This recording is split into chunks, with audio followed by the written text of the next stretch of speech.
All right, so today's an exciting day. We're going to take a look at the JBL Go 4. It's one of the newest speakers from JBL. It's part of their new range. This is actually the first series of speakers that they're releasing to feature Aurocast, which we'll get into a little bit later, but it's an exciting technology. Basically relates to how speakers pair, wireless pairing, and basically broadens the compatibility. But first I just want to talk about the overall design and a little bit about how it differs from the previous generation. So it's a small speaker. You can see it can fit into the size of your hand. It can be placed in your pocket even. It is a pocket-sized speaker. It's about smaller than a wallet. So it's very portable, and it's intended for daily adventures, daily use. If you're going out with friends, if you're going to cycle, it's got a carry loop here so you can put it around things such as like a handlebar. It is fairly narrow though, so it does have limitations. And you know, if you're looking for something that's got a little bit of a broader carry handle, you might want to look at something like the new clip, the Clip 5, which we'll be reviewing in the next few weeks. And I just want to discuss sort of the actual build. So what you've got here is you've got a primarily fabric woven exterior. This is done to protect the speaker from scratches. It's very durable, and it also adds a lot of grip to the speaker. But there's a big difference with how they've done the button layout. I'm just going to show you the previous generation here next to it. So here you've got the Go 4 and the Go 3. Structurally, they're pretty similar form factor. You'll notice that there's some differences in the loops. This one has a loop firstly on the left-hand side, whereas on the new one it's on the top right. And this actually does something. It might seem like nothing, but think about it this way. When you hang the speaker from wherever it's hanging, and typically the speaker's going to be hung lower than the person listening, and the problem there is that if you're looking down on the speaker's going to be hanging like this, and you might not see the buttons. Whereas with the Go, the way it hangs here, it faces the buttons upwards, so it gives you a little bit easier control over the play and the volume. But there's also some differences around the button layout. So you'll see here there's this rubber that runs along a 180-degree angle along the side of the speaker here, and the same for here. And this is silky smooth, really soft, really nice to the touch. It's actually quite a bit nicer than the rubber that was presented on the Go 3 here. And overall, it's just a really nicely built speaker. Feels really good in the hand. There are some concerns I have around the buttons, minor concerns. I'll touch on them shortly. But overall, really good speaker, really durable. It's got some rubber at the back here. So that's if you're placing the speaker down, you've got sound coming out the top. It prevents the speaker from moving around and jittering when the bass is sort of creating vibrations and just, you know, sonic vibrations in general.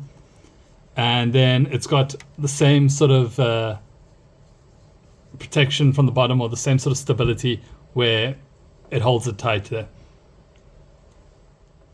The speaker is IP water resistant, so it's IP67. This is pretty much as waterproof as you're going to get for most commercial speakers at the moment. Some phones come out with IPX8, but then it's not protecting from dust. So for perspective, an IPX rating is specifically for waterproof. An IP rating is for dust and water. So you'll see in an IP rating, you've got an IP, for example, 6.7 in this case. The 6 stands for dust protection, so it's protected from dust to IP6. And it has IPX7 water resistance as well. What does that mean? It means that you can put the speaker in rain, in splashes, sprays. It can withstand a lot. It can even be submerged in water, but that's something that we typically recommend keeping as an emergency feature. Don't place it in water for the sake of placing it in water. But should it land in water, it can survive for up to 30 minutes in less than 1 meter. Next, let's take a look at the buttons. So you've got 2 sets of buttons on the Go 4 here. You've got the power, your Bluetooth pairing, and then the Aurocast button, which is multi-speaker pairing. And then on the top, you've got your primary controls, which are volume down, play, pause, which also doubles as a skip track button, but it only skips forward. If you're looking to move back in a track, you're gonna have to use your phone and just navigate through whatever app you're using to play the music and skip that way. Then a volume up. Again, these buttons in particular feel really nice. This rubber, it's hard to express how silky and smooth it is. But these, on the other hand, there is a little caveat to them, and it's something that I haven't seen spoken about much, but I do feel like it's something worth highlighting, and that's the fact that they've got relatively small clickable zones. So what that means is, if I just bring it closer here, if I press the center of this button, it activates. If I press on the side of this button, even though I'm pressing the button, it's not activating. It's not pressing the trigger point below the button itself. So this isn't a huge issue, but it's just something to keep in mind. If you're looking to use the speaker and maybe you don't have a great line of sight, you're just going to have to feel around and make sure that you're pressing the center of the button each time, as some presses along the sides or along the perimeter might not activate the click. In terms of jacks, the Go 4 is pretty simple. It's been simple for a while now, and this is pretty much industry standard at this point, where you're not going to find an auxiliary input. It's going to have a single USB-C charging port right here, and it is a waterproof port. You'll see it's not sealed with anything. It is, I suspect, a reason why a lot of these speakers are dropping the auxiliary inputs. It's just so much easier and more affordable for them to go with a single USB-C jack for charging, and essentially protect it from any sort of water intrusion that way. Next, let's talk about Auracast, possibly the most exciting feature of the speaker. Personally, I find it a really, really nice addition, and something that, again, not many people have been speaking about in terms of how big of a change this is to the audio industry. So historically, JBL's used proprietary technology to create their multi-speaker pairing. Initially, we had JBL Connect, then we had Connect Plus, then it was Party Boost, and now we've got Auracast. But the difference is, this is not a proprietary technology. This is a global standard for Bluetooth that's going to be adopted over the coming years. It essentially was introduced in Bluetooth 5.3, and what it does is, unlike previous versions of multi-speaker pairing in the JBL range, you're not going to be restricted with the speakers that you can pair. Sure, it's still going to require Bluetooth 5.3 with Auracast support in order to be paired with, but this means that you can take a JBL Go 4 and the Clip 5 and pair them together using Auracast, and not only just in a multi-speaker pairing group, but also in TWS, which is true wireless stereo. Essentially, if we've got two speakers, of course this one won't count because this doesn't have Auracast, but say you've got two speakers and you pair them together with TWS. This speaker becomes the left channel, this becomes the right channel, and you end up with stereo sound. So the inclusion of Auracast is a really big deal. And what I'm most excited for is, as we see other speaker technologies evolve and other speaker ranges come out with Auracast, you'll soon be able to pair your JBL Go with, for instance, a Ultimate Ears or a Sony or whatever. As long as it provides Auracast, it can be paired in TWS and multi-speaker pairing pretty much across the board. So that's a really exciting new technology, and it's going to be amazing to see how it evolves. Now let's get on to the meat and potatoes of things, the sound quality. And I first want to just touch on dynamics and soundstage. They're two concepts that are, maybe a little bit outside of the general consumer base, and maybe you aren't hugely familiar with it, but dynamics is essentially the variation in subtle variation between different frequencies and the volume levels of those frequencies. So, for instance, if I've got a speaker that's got a limited dynamic range, I might hear a cymbal sort of with this very fast runoff where I hear a smash and then just sort of disappears.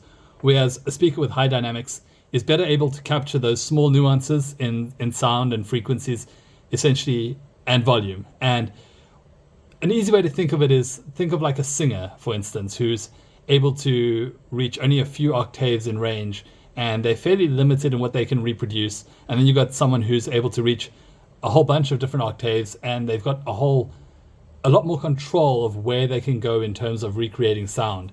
And that's similar to how these speakers work with dynamic range. So an increased dynamic range results in a speaker that has more nuance to it, essentially. And there's been huge upgrades to the way that the JBL Go 4 sounds in terms of dynamic range compared to some previous generations. It's something that JBL's been actively focusing on, and you'll see that in a lot of the marketing material for some of their new speakers, they talk about the improved dynamic range. And it is true that the Go 4 does achieve a better dynamic range. It's not outstanding compared to larger speakers, which can obviously recreate these nuances using multiple drivers and just a totally different approach to engineering. But the result is that the JBL Go 4 sounds more nuanced, more detailed to it, and it's not something that you're going to pick out immediately. But if you listen side by side, and specifically in genres like classical music, where you do have a lot of these subtle variations in instruments and volumes, then you can easily pick it out. Soundstage, pretty impressive for a speaker the size. The directionality is pretty good. If you are facing away from the speaker, so if you've got to face this way, you can still hear really clear audio. There is something to be said about the increase. Obviously, when you have it facing directly towards you, you can hear the difference. But soundstage, a little bit better than the Go 3 I found. Not outstanding, as it is a mono speaker. You're not going to get that same sort of separation that you would from a stereo speaker where you've got left and right channels. But with Aurocast, you can always pair together two of these. And I mean, these are $40 speakers. It is very, very viable to pick up two of these and put them in stereo for increased soundstage.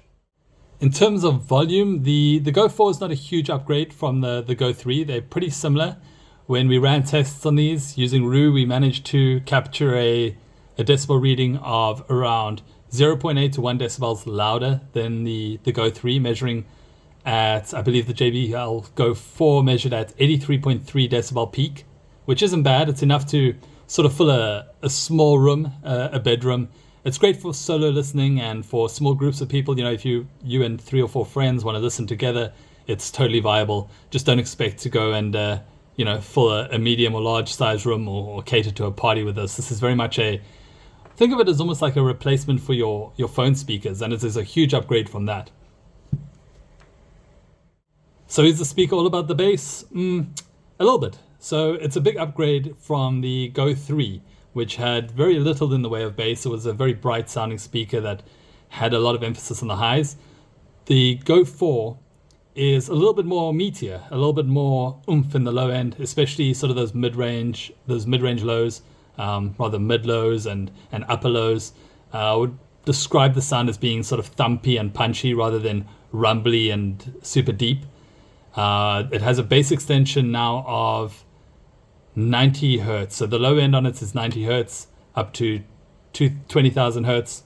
So 20 kilohertz upper range, 90 hertz lower range. That's about 20 hertz lower than we got with the Go 3 a few years ago. This is a low end of 110 hertz. So there is some additional bass, and it's also slightly uptuned. So it does stand out a little from the mid-range and separate itself with a strong sort of punchiness. It's not as strong as you would find on the Sony XB13 or the XB100, which is a little bit of a bass monster, but it sounds overall a little bit more balanced and clear.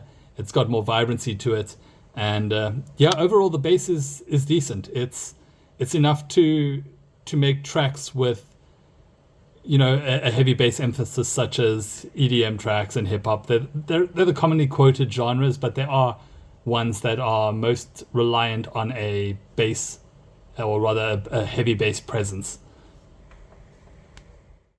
The mid-range is really, really interesting on this. So historically, the Go series, like I mentioned, is a pretty bright sounding speaker. It had a lot of emphasis on the highs.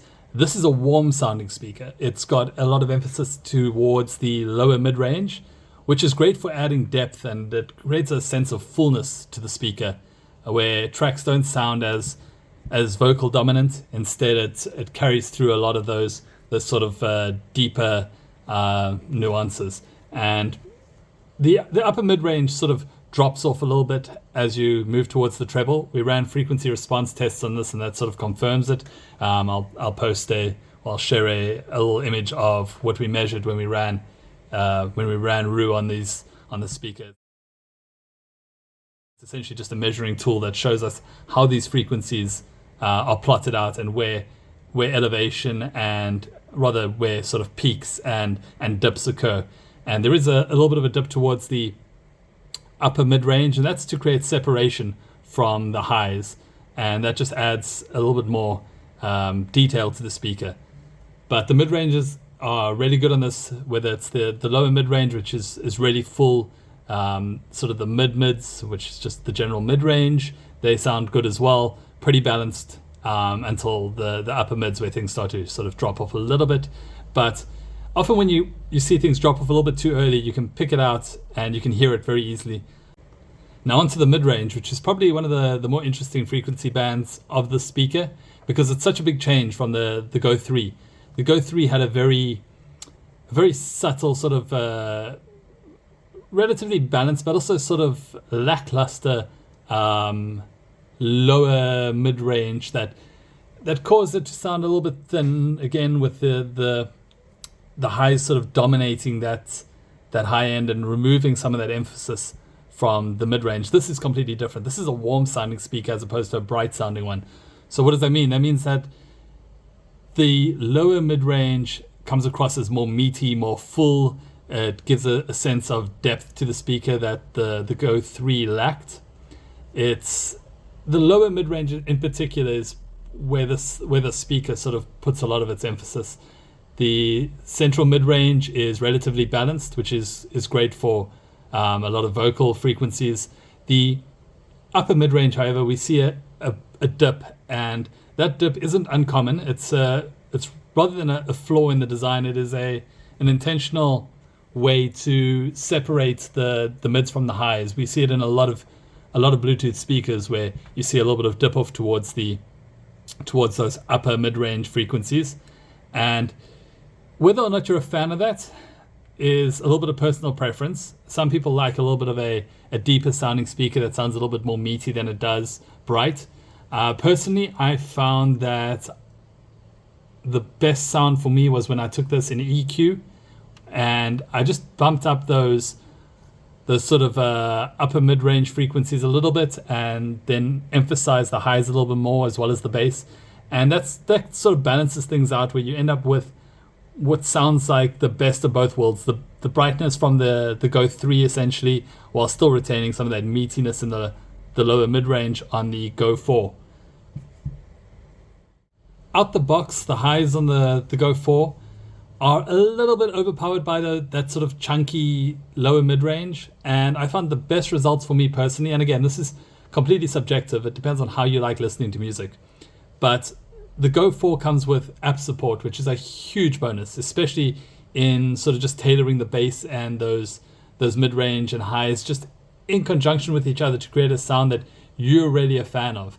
Because at the end, you want a speaker that sounds good for you, not what sounds good or what looks good in a frequency response chart or anything like that. Ultimately, you want something that sounds great to you. And a lot of these small speakers, maybe balance isn't the best thing for this, because balanced sound, while it has its place, is best for reference. And if you're looking for a fun, lively sound, that isn't really where you want to go.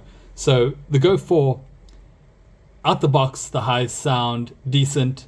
They are clear and detailed, but they're not particularly present compared to those lower mid-range. So a little bit of EQ on those upper frequencies can really bring the speaker to life. It sort of blends the best of both worlds at that point, where you get the detail and the clarity of those vocals that you get from the Go 3, while still retaining the emphasized bass. Again, you can even bring up those bass frequencies if you want to create a little bit of a V-shaped curve where you have emphasized bass, emphasized treble, and the mid-ranges are already so strong, particularly in those lower mid-ranges, that you can sort of leave those, maybe EQ them up just a little bit depending on your preferences, and get a speaker that sounds exactly how you want it.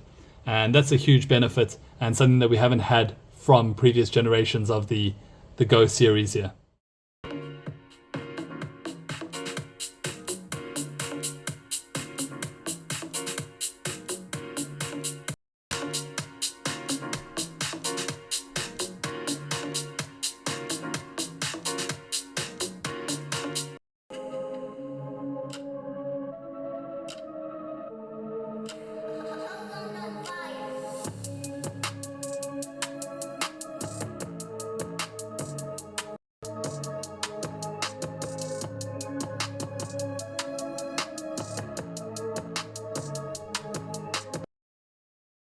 The JBL Go 4 is supported with the JBL Portable app. It's available on both Android and Apple phones. And what this does is it allows users to not only adjust their frequencies and their sound using the EQ to create their own sort of ideal sound, but it also comes with a few EQ presets. You can toggle between them for a little bit of an easier approach if you just want to maybe find one that sounds best to you. And it also has a battery indicator showing you the battery life of the speaker. It's got multi-speaker pairing, so if you don't want to use the Auracast button on the speaker itself, you can do your pairing through the app. That's pretty much the gist of it. There isn't a huge amount of control, but it's more than enough control for a speaker this size and a massive upgrade from the previous version. When it comes to battery life, a problem that we often see with these speakers is that the manufacturers will specify a certain expected playtime, and then when we test them, we see playtimes that are dramatically lower than what they recommend or what they suggest. The JBL Go 4 actually hit the mark almost exactly. It was just a few minutes over the 7-hour estimated playtime that JBL state, and I would say that it's not outstanding compared to some of the other speakers on the market, but it is an upgrade from the Go 3 again, which had a playtime of 5 hours, I believe. And additionally, it actually has a feature called Playtime Boost. So what Playtime Boost is a feature to add an additional 2 hours of playtime onto your total. So if you're looking to preserve battery life, you can turn on the Playtime Boost through the app as well, which will give you some additional battery life. But at 50%, we played it between 50 and 60% during our testing, and we managed to get out, I believe it was 7 hours and 4 minutes or 7 hours and 8 minutes of playtime. So matches up exactly with the manufacturer's estimates, which is a really nice change. Overall, for $40, you're not finding a better speaker. It's as simple as that. This is by far the best speaker I've tested in this price range. The Sony XB13 I tested a little while back. That's been replaced with the XB100, which is a little bit more pricey, and I think a lot of that price comes down to the recycled materials of it. The Go 4 is cheap, it's durable, it sounds really good. It's a big upgrade from the Go 3. If you're looking to upgrade, it's a no-brainer, and there's really no other speaker on the market quite like it at the moment. We've got the Clip series, of course. I've got the Clip 5 here as well, which I'll be reviewing shortly. We'll see how it stands up compared to this, but this is slightly more expensive, so they're not really in the same range. The Go 4, you're not going to regret. If you're not super happy with the sound straight out the box, you can always use the app to find your correct EQ, find what works for you, and yeah, I'm looking forward to seeing where this goes. The Auracast support is massive. I'm looking forward to seeing pairing between different speakers across different brands coming in the coming years, and I think the Go 4 is an extremely good value for money.